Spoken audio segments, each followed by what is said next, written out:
So we've been applying Fix-All to the walls and sanding all this wallpaper remnants off the wall. It's quite the job. It's making a lot of dust. Haven't done too much on this wall yet, but you can see where we need to patch and sand chunks that have come off of the luan on this wall. So yeah, it's the bus has been skinned with luan, and then parts of that have been filled with Fix-All or some sort of leveling compound. We're using Fix-All to patch the areas that came off with the wallpaper. We've also tore out part of this cabinet that's next to the fridge here, and we're going to be turning this into a pantry because the way this was is not really working too well for us, this can storage. But you had to reach way back in. There was a door here and you had to reach way back in there to get your stuff, and so we're turning that into a drawer situation. Some of you might be interested to see how the previous owner dealt with the curvature here. He just put in simple blocks of plywood there to screw into, to screw the plywood into up there, which I thought that was kind of simple and easy, clever. I had a lot of stuff floating around in my head about what we needed to do, in what order we needed to do things, and I just had to type it up and put it down to paper to kind of clear my mind about what we needed to do, and think about things that we have to order and that might take some time to get here and that might need to be here so that we can finish a critical aspect, before we move on to something else. So logistics, order of operation, I'll show you that document here so you can kind of see what my thought process is in this. If you're doing your own conversion, some of the things that you might need to think about in that relation, and how they all sort of tie together. For example, you got to put the wallpaper up before the dinette goes in. The dinette has to go in before the floor goes in because you're not supposed to put heavy built-in things like that on top of the vinyl floor. So that means that has to be modified and put in here. We don't need the cushions for it, but the dinette itself has to be modified. The pantry has to be in before the floor can go in. I think we're going to put the floor in and then put the couch in on top of the floor. So lots of little things like that, and some of those things have got lead times associated with them. So I'll show you the document and you can see what I'm thinking there.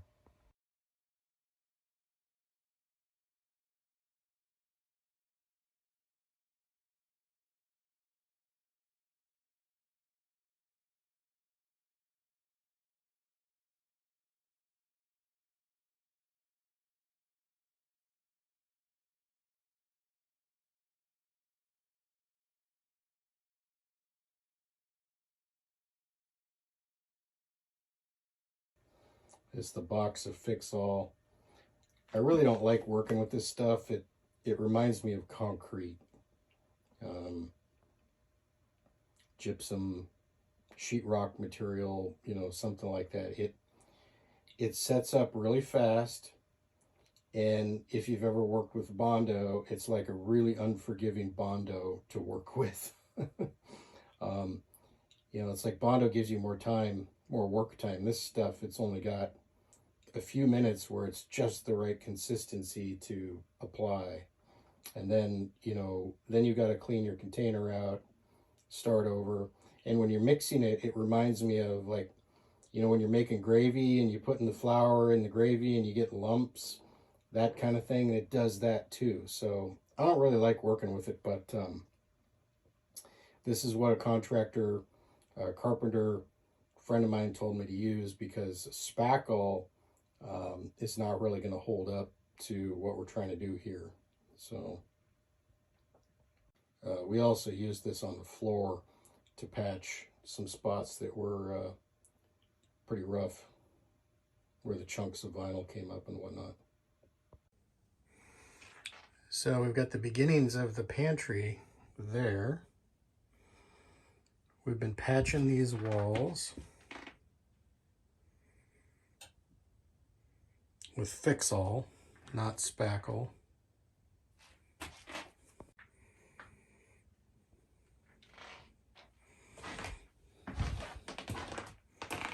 So, yeah. Work is progressing. We're going to be sanding more wallpaper off today.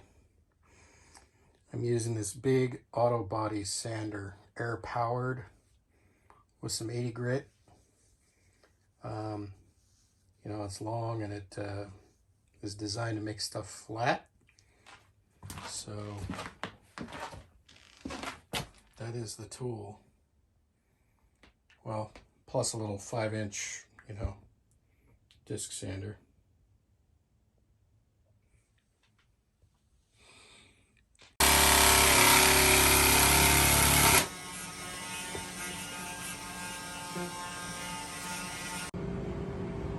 So yesterday we went and picked up a new jackknife couch from an RV wholesale place here in town.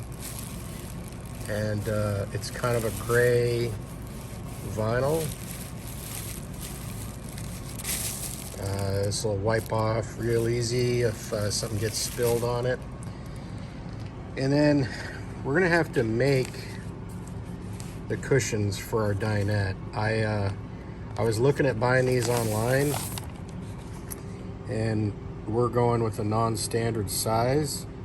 So we bought some fabric that kind of goes with what we're doing here. And we're doing a two-tone thing.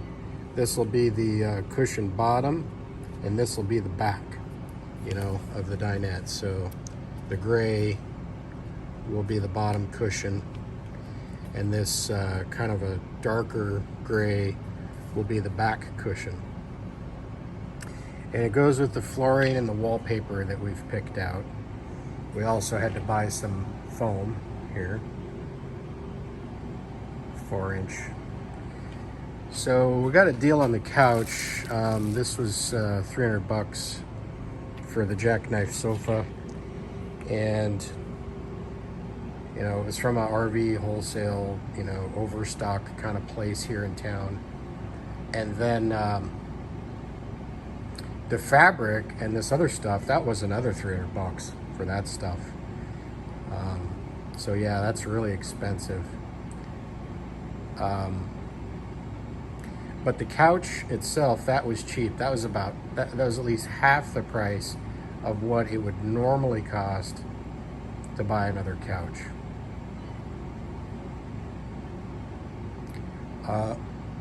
This is our old couch here. You're looking at the back of it.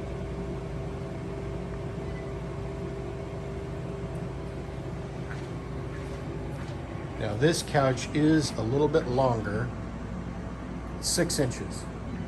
Or no, sorry, 4 inches. It's 4 inches different than this one, which is fine because we're gonna build a little armrest on one end of it, maybe with a cup holder or something like that. So that'll be an improvement, actually. So this is a plank of the vinyl flooring that we've picked out, just kind of sitting there. That kind of goes with the couch and stuff that we've got.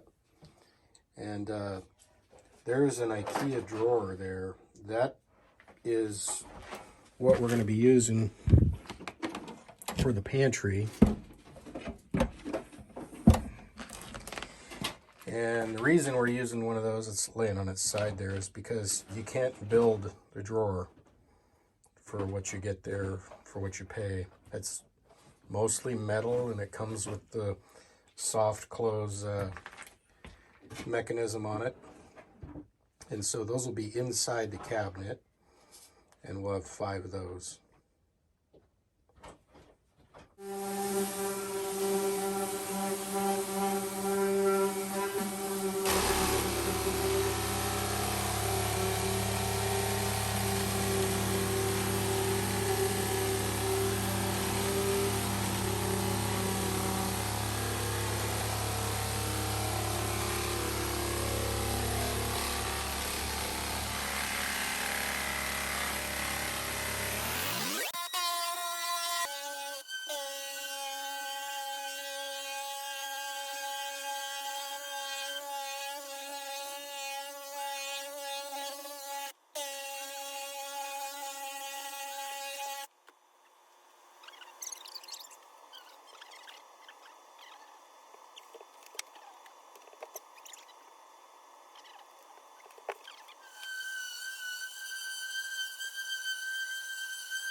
I got to pull the bus back about 4 feet.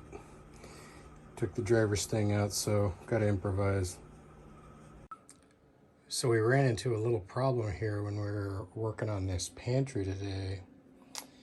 We're building a pantry in this space, and this wall over here is not perpendicular to the wall. It's about, I stuck a digital protractor on it, it's like 91.5 degrees instead of 90 degrees. And there's going to be drawer slides in here where those lines are on the wall. I don't know if you can see them, but there's going to be drawers in those locations, and they'll bind up. So we're changing our plan, and what we're going to do is we're going to take this side off, and we're going to build the cabinet outside the bus, out in front of the shop out there, make it all square, and then bring it in and shim as necessary to make that fit. Once we've established what that dimension is, we're going to be modifying this cabinet here. We're going to be trimming that off. I don't know if you can see that line right there. There's another one up there. That's approximately right there. That's approximately where that's going to get trimmed off. And that's where the pantry will go. But yeah, so we had a little setback on that. We're